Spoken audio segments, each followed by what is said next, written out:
Ano ang mensahe mo, Jin, sa mga nagbabasa sa inyo ngayon sa para maliwanagan sila? Kumbaga maano yung utak nila na yung isip nila. May nag-comment po dun, sabi niya tapusin niyo po muna ang video bago po kayo mag-comment. Sabi ko, tama naman yun. Bago, hindi yung porque nakita nila yung mukha ko agad sa screen na ganun, alam na nila yung nakaraan na agad ang bubuksan nila. Kasi sabi po baga yung nakaraan na yun, iba na yung ngayon. Ang akin lang naman, kung may gustong tumulong, ay salamat. Kung wala, okay lang naman po. Kasi nabubuhay pa rin naman po kami.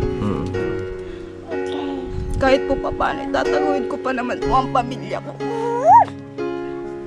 Masakit po kasi yung may natatanggap kang tulong tapos bandang huli po bagay ibabawi po sa iyo. Masakit po yung ganun. Kung matulong po, gusto ko yung kusang loob. Kusang loob. Opo. Yung wala ka na maririnig na. Wala po akong maririnig na kung ano-ano. Aaminin ko yung una, hindi ko sabi nila hindi ko napahalagahan. Oo, hindi ko po napahalagahan kasi wala talaga ako sa maayos na pag-iisip ng mga panahon na yun.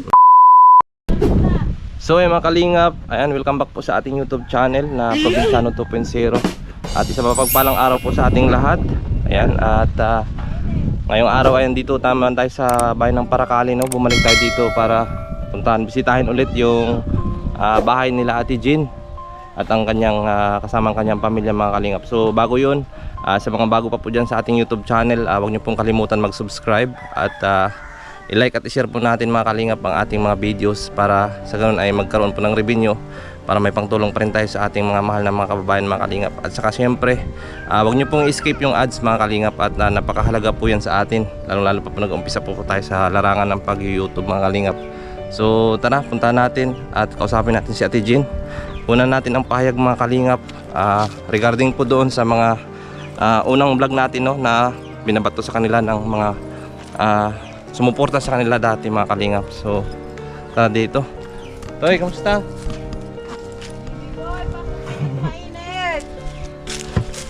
Si Jen, kamusta? Ay grabe. So yun, mga kalingap, talagang giniba na nila yung division ng bahay nila, no? Ito sako na lang, oh. Ano to, Ate Jen? Ba't sako na lang to? Sako po ang pinto, tapos sinisirira din ng mga bata. So paano yan? Ayusin na lang ulit. So kumusta kayo dito? Ay grabe, ano yung niluluto nyo? Ba't mausok? Itlog po. Ha? Balat ng itlog, mga kalingap, oh. Ano yun? Iniihaw? Siya po. Ay grabe, ito na si Kambal. Opo. Mm. Opo kayo, opo. Yan, opo kayo, Neng. Opo. So, kamusta kayo dito? Toy, usog doon, tabi tayo. Usog. Hindi kayo natutulog ay. Ay, kamusta dito, Ate Jen? Okay man po. Buti na lang di naganang bagyo. Kahapon, may bagyo dito? Nung nakaraan po baga. Anong nakaraan? Grabe So, ang hangin. hindi umulan dito? Hindi man po, hangin lang. Grabe ang So, grabe, mga kalingap, yung dingding nila, oh. Ay, hangin. ayan. Ate Jen, no? Kaya pumunta tayo dito kasi gusto ko kunin yung side mo sa mga komento doon sa ating sa videos na nung in-upload natin unang-una. Di ba napanood nyo na? Opo. Kailan nyo napanood? Kanina lang po. Kanina lang. So siguro nabasa nyo naman yung mga comment doon. Kaninong cellphone ang ginamit nyo manood? Nanghiram lang po kami dyan. Paano nyo natagpuan yung aking channel? Sinerch lang po namin. Oh? Tapos nag-subscribe din po siya. Anong sinerch nyo? Yung Probinsyano 2.0. Ay grabe, galing natin. So yan, kwento mo sa akin, nung napanood nyo yung video natin na in-upload nung unang upload na karang araw, nakaraang mga nagdaang araw, no? So anong reaksyon nyo doon, Jen? Marami nga pong nagagalit. Meron naman pong nakakaintindi. Meron naman pong ewan ko po, parang nakikiano na lang din. Nakikisakay na lang sa mga komento ng iba. So anong pakiramdam mo doon? Ano ang masasabi mo doon sa mga ganong komento nila? Nagpapasalamat po ako dun po sa nakakaintindi po sa akin. Tapos dun naman po siguro sa mga sa bagay, may iba-ibang kanya-kanya naman po bagang mga komento. okay lang po baga. Sabi ko po baga, okay lang magalit sila sa akin kasi sa side na yun talaga, mali talaga ako doon. So, ngayon Ate Jen, ina-accept mo talaga, ina-admit mo na Pero po yung nagkamali kayo. opo, pero po yung sinasabi po nila na dapat ipinagpaalam ko po kay Kuya Bal na ipinabili ko yung bahay. Nagpaalam po talaga ako through Messenger. Sinabi ko na rin po baga. Nagpaalam kayo kay Kuya? Opo, nagsabi po Through ako doon sa Messenger lang po. Yun nga po ang Ano ang sabi niya sabi sa akin. Sabi niya po sa akin, nasa sa iyo naman anya yan. Dahil yan anya ay nasa sa iyo na. Wala na anya ako dyan. Labas na anya ako dyan. Tapos na anya ako mag ano dyan. Dahil yan anya ay pabahay sa inyo. Sa inyo na anya. Wala man na anya kung karapatan dyan na kuhain o ibigay sa iba. Dahil anya yan ay ibinigay sa mga anak mo. So, Sa inyo, anya. so Jen, magkano yung binta mo doon sa bahay na yun? Yung Bali totoo? po, ang naging benta ko po doon at may mga comment din pong may 14 daw, may yung 30. totoo, yung sabihin mo Ang para. totoo po ay 50. 50k. Opo. So, ayun, makalinga 50k ang binta Alam doon din sa po bahay yan ni nila. Kuya Bal. Sinabi ko rin po sa kanya. Tapos sabi niya, bakit mo naman niya binigay ng ganun? Nasa 70 niya ang ano ko noon. 70 niya ang pagawa ko noon. Sabi ko naman. Wala naman po na ay ng gano'n na kaparehas talaga, laging pababa. So, sinong bumili nun? Yung nakatira po doon. Ngayon? Opo, pero utay-utay po talaga nilang Hindi binigay binayaran sa ng akin. buo? Opo, nagpaon na lang po sila ng 8, sumunod 8 pa rin po. Tapos utay-utay na po yung gawa ng nawalan rin po talaga sila, parang ano din sila. Naintindihan ko naman po, hirap din po baga. Kailangan din po nila ng matitirahan ng mga time na yun at pinapalayas na rin sila dun sa bahay nila. At pagkatapos nung bininta mo yung bahay na yun, saan kayo tumuloy? Nagtuloy po kami ng ito po sa bundok. Malayo po yun. Sa labo po. Sa Labo. Ano yung kamag-anak nyo nandoon? Opo, tapos nagkagulo nga po doon. Gawa nung naggera po. Parang nagkaano doon. Nagkapurutukan nun doon. Naglabas po kami. Punta kami ng Panganiban. Pagdating naman sa Panganiban, punta naman kami sa siya po yung nagpunta doon si Kuya Efren sa Panganiban nun. Tapos, punta na kami ng Cavite ng mga bata. So, Tapos, kailan lang kami nag-uwi dito? Nung nakaraang taon lang. Mga yata yun, November ba yun? Ito na, maliit ko na ito. So, Parang may mga kakaano comment lang din doon natin Jen, no, na nababasa ko. Kaya ka daw umalis doon ay sumama ka daw sa lalaki. Totoo ba yun? Hindi po. So, walang katotohanan Opo, yun? oo. Mm. Dati pa naman po nila yun sa akin sinasabi. Kahit nga po yung po ng asawa ko dati, yung kapatid, balibayaw ko na. Pinag-anuhan din po yun sa akin, pinag-isipan din nila na lalaki ko daw.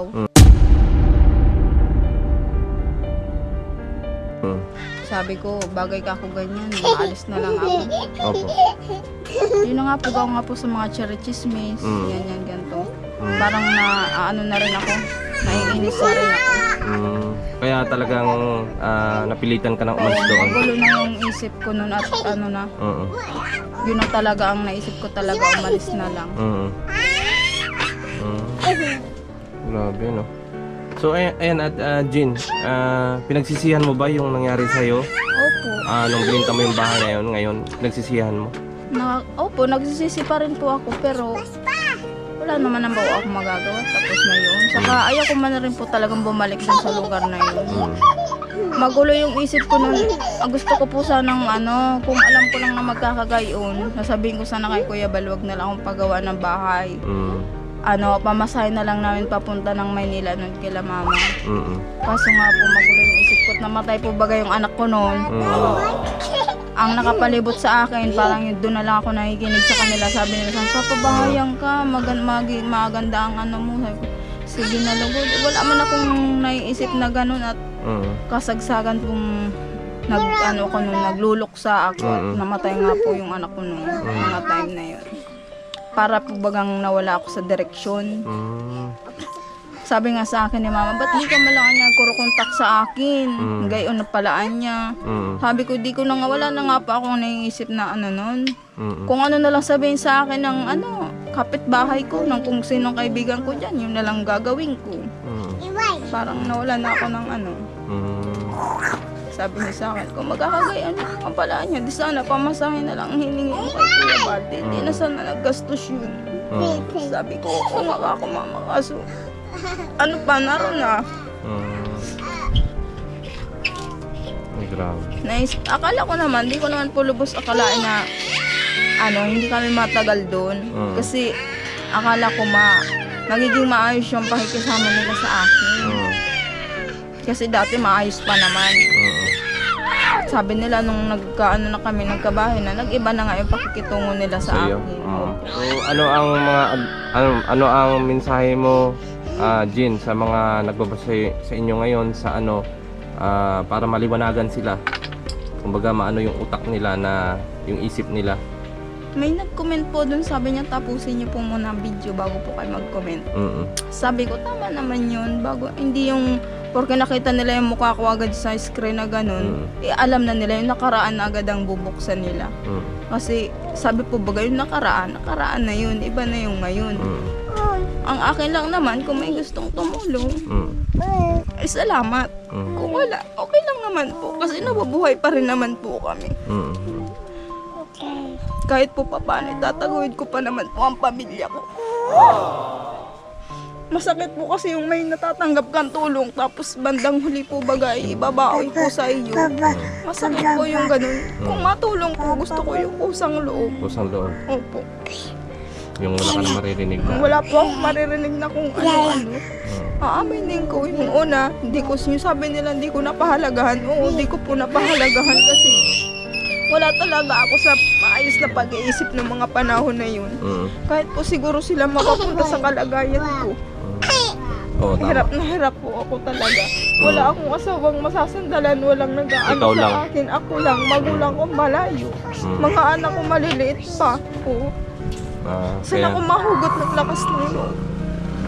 Sarili ko na lang ang hinuhugutan. Kaya nag-gets ko na.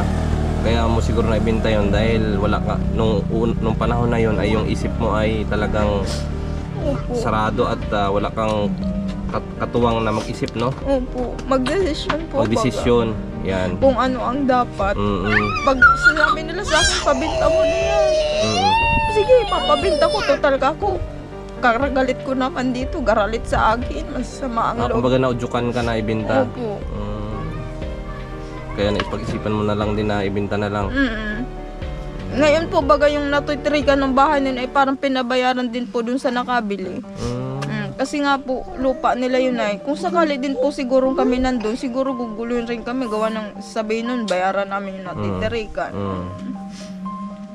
So anong mensahe mo din doon sa mga negatibong mga nagko-comment doon sa'yo? Ano ang masabi mo? Ang akin lang naman po, sana, wag naman po sana kayong maging mapanghusga. Kasi tao lang din po ako, nasasaktan din. Saka nagkakamali. Nagkakamali po rin ako. Saka, siguro hindi rin abot ng kaisipan ko yung kung anong naaabot ninyo. Kaya pasensya na rin. Nagkakamali, alam ko. So may gusto ka bang Jen, hingian ng pasensya sa nangyari? Si Kuya Bal, pasensya po sa kanya kung hindi niya po ako naintindihan. Baka iniisip niya nagbibiro lang ako. Kasi dun po sa huling video niya, parang nagulat po siya nung wala ng tao pagdating niya ng bahay. Sabi ko, nagpaalam naman ako kay Kuya Bal, bakit gayon naman yung dali niya? Sabi niya, gayon. Lumabas lugod nito, ako yung gayon. Ako yung hindi nagpaalam. Nagsabi naman ako sa kanya. Sabi ko, maalis na lang lugod talaga ako. Ang sama-sama ako nakakong tao pala. Gayon. Pero alam aware si Kuya Baldo nung umalis kayo? Alam niya yun? Alam niya po yun. Alam po ni Kuya Bal, pero hindi ko lang alam, baka inisip niya nagbibiro lang ako dun sa ko sa kanya. Kasi sabi niya sa akin, sayang nga, at yung mga bata nga daw, may makukuha pa sayang. So Jen, ano ang pinagkaiba nung may bahay kayo dati na ganun at saka dito sa kasalukuyan ninyong tinitirahan? Anong pinagkaiba ng inyong pamumuhay? Dito po, okay lang po. Parang mas masaya pa nga po kung ganito yung pamumuhay namin. Normal. Normal lang po sa ano. Mm. Masaya ka, magkaroon ka lang ng kaibigan. Masaya ka na. Ganyan. Wala kayong plastikan. Ganyan. Wala kang kasamaan ng loob. Kung anong meron sila. Pag sobra-sobra, bibigyan ka. Gayon. Tayo, ganun lang. Normal lang, okay lang. Kasi tayo, tao lang. Kailangan natin i-enjoy yung mga panahon na nandito tayo sa lupa. Hindi natin kailangang magpakaano sa pera, magpakagahaman. Yung isipin natin, sarili lang natin. Siyempre, isipin natin, bukod sa sarili, yung para sa ikararami po ba? Tama. Kaya yung mga ano dyan, salamat. Nakakatulong kayo sa mga kagaya ko. Mga mahihirap. Kung di man ako karapat-dapat na tulungan, siguro mas maraming mas karapat-dapat. Okay lang po yun. Tanggap ko po yun. Meron pa talagang mas deserve pa nila yung tulong kaysa sa akin. Pero dun sa ano, salamat na lang po sa makakaintindi sa akin. Kaya ako bumalik sa iyo, Jing, no? Kasi para kunin ko yung panig mo tungkol doon sa mga binabato nila na mga komento na mga negatibo. Yun nga doon po ang sa halos ato, karamihan. Oo, di ba? Kaya binalikan kita rito. Kasi sabi ko, para mapaliwanag mo yung side mo. Dong! Kung talaga bang ano. Si Tutoy! Dali! Maigit na panood ko kanina. Mga panood ko So kanina kanina. nyo lang na pala napanood yun. Opo, kanina lang. Balik uuwi lang namin. Nag-ahon pa po kami dun sa may signal. Si Tutoy, oh.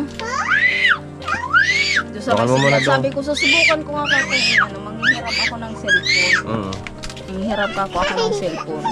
Hiram kami dyan, kaya ampun. So ano masasabi mo dyan sa vlog natin, sa video natin? Okay lang sa'yo yun?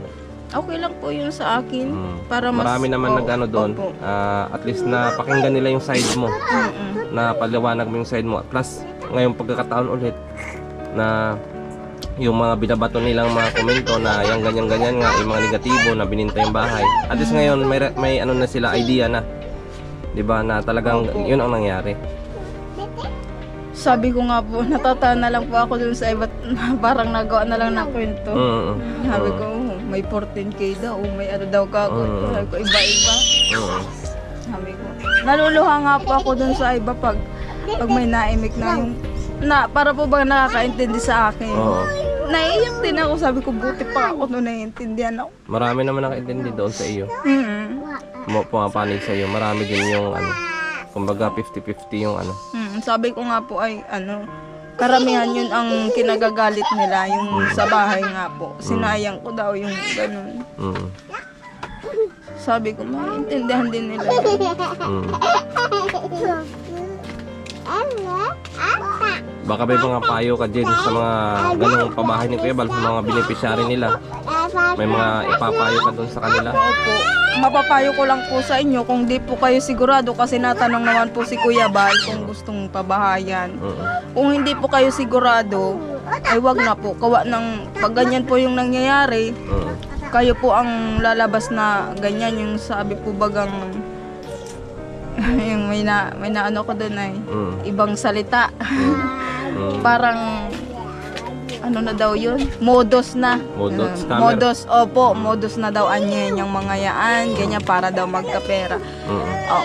Sa akin lang po, kung ako ang tatanungin sa mga ganyang tinutulungan ni Kuya Bal, hindi po kayo basta tanggap ng tanggap, minsan po aayaw din po kayo.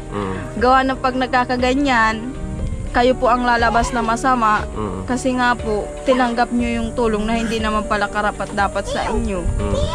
Sige lang po kayo ng sige. Siyempre po baga biyaya yun, sige lang ng sige. Pagdating ng ng panahon, mali pala, hindi pala dapat yun sa'yo. Yung gayon, ikaw pa ang lalabas na masama. Sabi ko, pag-isipan nyo pong maigi, paminsan-minsan maayaw rin po kayo sa sa grasya. Gayon. Kasi yung di nyo po alam yung grasya na yun may ano pala. May kapalit. Opo. Mahirap yung gayon. So, ayan Jen, siguro napaliwanag mo na yung side mo, no? Dong! Ayun pa, oh. Buhusan mo. Tag nito? Yung pamasahe na papunta doon sa ano? Opo, kulang pa nga po ako ay. So anong, yung nakaraan, binigyan ko kayo ng pera. Anong binili nyo doon? Bigas po, pang ulam, saka po tsinelas namin, nagbirili kami. Isang tsinelas. Ayun mga kalinga po. Puro na nga po alipong ano. Yan? Opo. Ay, grabe. Si Ambal sa kayo maliit, nagbirili po kami. Pang ulam. So Wala ang, kami ang kulang nyo ngayon ay pamasahe ni ano, ni sino yung pangalan nito? Sir Jean po. Ha? Sir Jean. Regine. Pagpauwi doon sa Cam Norte, Camsor. po, Kamsor. Mm. Gagalit na nga po si mama. Sige, sige. Bibigyan ko kayo ng pamasahe. Dali, kukunin ko lang. So yan mga kalingap. Bigay ulit tayo dito kay Ate Jean ng ano, pamasahe nila papuntang ano, papuntang Camsor. So ito Ate Jean, oh. Ano yan? 1,650. Yan. Thank you Pamasahe po. nyo. Thank you. Makakaal na. Larga na si babae. So kailan balak niya pumunta doon at nag-aaral, di ba? Opo. Kung ano nga po bukas, pwede linggo. Sakto Lunes po. Oo. Nakapasok na siya. So saan siya sasakay dyan sa Paracale? Opo. Parakali na. Biyaheng dait. Tapos dait, naga naman. Ah. Puntang naga.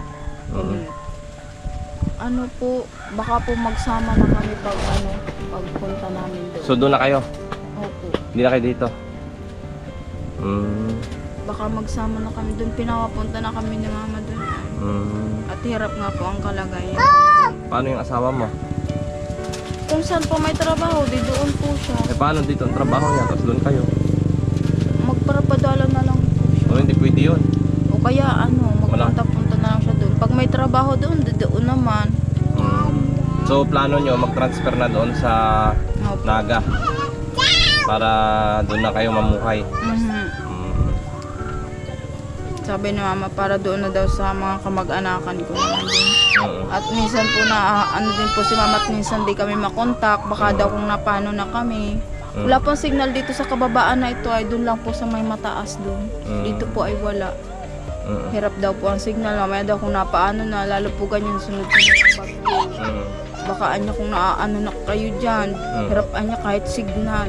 Di mala anya kami makabigay kahit pambigas ninyo kung may maibibigay. Kung may mga sakit. Hirap po siya. Kaya sabi niya, doon na lang daw kami. Egi yung babantayan niya rin po. So plano nyo na doon na kayo manirahan? Opo. Malapit po ba ang school doon? Wow. I-priority nyo yung pag-aaral ng mga anak ninyo para sa kanilang kinabukasan. Salamat. Yun na lang talaga ang magagawa ko siguro sa ngayon. So ito, hindi nyo na ito ipapaayos kasi walis naman pala kayo. Ito si Kambal, oh. Ay grabe si Kambal. May school ka na, Kambal? Ito pa. Si Totoy. Dalawa sila yung Kambal, di ba? Opo, yan. Babae, lalaki. Kamusta ikaw, Toy? Toy? Ay grabe si Kambal, oh. Liksi, oh. Ay grabe. So ganyan ginagawa nila dito araw-araw. Opo, ganyan lang. Ganyan lang po ang likot-likot nila dyan. Tuwan-tuwa naman nung nabirilhan ng chinila. Nakakagala-gala sila. So binilhan nyo pala nung nakuha nyo nung binigyan ko kayo ng pera. Mabuti naman pala at nabilan nyo ng chinelas. So ayan Jen, hindi na ako magtatagal at may pupuntahan pa kami pa-feeding ngayon. Oo. Salamat po. Mga alas dos. Maraming salamat po. Panoorin nyo ulit ito sa Opo. sa ating channel. Paano natin? Sasabihin ko sa mga anak ko Mm. para mapanood nila. Yan, maraming salamat ha at yan pinahayag mo ang inyong side para maintindihan yung mga viewers kung bakit talaga na bininta mo yung bahay. So, ganun. So, yung mga kalingap, sa pangalawang pagkakataon, baka gusto mong ano pang message mo kay Kuya Bal? Yun lang po. Salamat pa rin po. Sana mag-ano pa siya. Marami pang matulungan. Lagi ko rin pong pinapanood ang mga Upload niya. Mag-ama po. Sila Kalingap Rob. So ayan mga Kalingap, nakuha na natin ng pahayag si Jean, no? Regarding doon po sa mga binabato o pinupukol sa kanya doon sa unang upload natin na yun nga, tinulungan daw sila tapos bininta yung bahay. So panoorin nyo na lang po dyan ang sagot ni Jen mga kalingap. At ako po yung nakikusap, huwag na po natin i-bash. Kasi lahat naman tayo ay nagkakamali. At wala naman perfectong tao dito sa ibabaw ng mundo. Lahat po tayo nagkakamali mga kalingap. So kung ano man ang kanya nagawa, pagpasensyahan nyo na at pagpaumanhin nyo na. Kayo na po bahala umintindi. Dala rin po yun ng kahirapan. At nung time na yun, ang sabi nga niya ay wala siyang kasamang magdesisyon. Ang kanyang asawa ay nakulong. So ayun mga kalingap, iwasan na po natin i-bash itong sila Jin. At ito siguro ang huling pagkakataon natin na makausap sila kasi lilipat na sila ng tawag niya Naga. So iwan ko lang pagbalik natin kung maanohan pa rin natin sila dito, kung maabutan pa rin natin, eh maganda at makausap ulit natin. So ayun mga kalingap, maraming salamat po sa inyong patuloy na pagsuporta. Ay Regine! Ay grabe. Kumusta ka? Masakit po ang ngipin. Ha? Ba't masakit yung ngipin mo? May butas? Ngalis lang po. Kasama niya po sa sapa yung ano. O saan na yun? Saan? Nagpipikon kami dalawa. Napikon kami dun sa sabo namin at walang bula. Oo. Uwi kami ay. So asan na siya? Andyan na? Ayun, andun. Sa baba. Asan yung bahay niyan? Nandiyan din. Puntahan natin. So ayan Jen, salamat. Bye-bye. Thank you. Salamat din, ingat kayo dito ha. Opo. At kung maputuloy man kayo doon sa Naga, mag-iingat kayo doon. At good luck na lang. So ayan Regine, mag-aral ka mabuti. So ayan mga kalingap, salamat po sa inyong patuloy na pagsuporta. Sana patuloy nyo rin pong suportahan ang channel ni Kuya Bal Santos Matubang, Kalingap Rab at Atid na Vlogs mga kalingap. At syempre isama nyo na rin po dyan si Ruel Malalag, Alex Librada Vlogs, BG Kim Official, Kuya Regan, Justin Aguirre, Glyza Baruna, Rachel Morales mga kalingap, John Rivera, at sa lahat po ng kalingap partners mga kalingap, patuloy nyo pong suportahan at huwag nyo pong i-skip yung ads para mas marami pa po tayong matulungan mga kalingap, no? So ayan, maraming salamat po sa inyong lahat at sa muli, ayan, God bless us all po at to God all be the glory. Salamat po.